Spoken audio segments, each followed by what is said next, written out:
ndo kuna hiyo problem sana ya kunyemelea.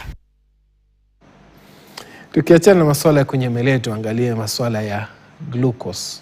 Shule ya upili ya wavulana ya Chepwagan katika kaunti ndogo ya Bureti, kaunti ya Kericho, imefungwa kwa muda usiojulikana kufuatia jaribio la wanafunzi hao kuandamana jana usiku. Inadaiwa wavulana hao walikuwa wakijaribu kuandamana dhidi ya utawala mpya ambao unadaiwa kuziba mianya wakati wa mitihani ya mwisho ya KCSE.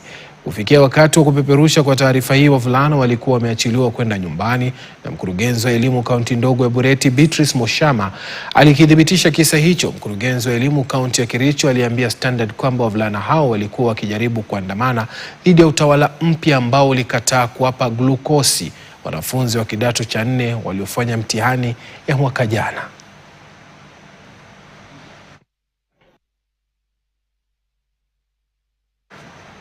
Tuachane masuala hayo ya glucose, huku msako wa pombe haramu na mihadarati ukiendelea kote nchini.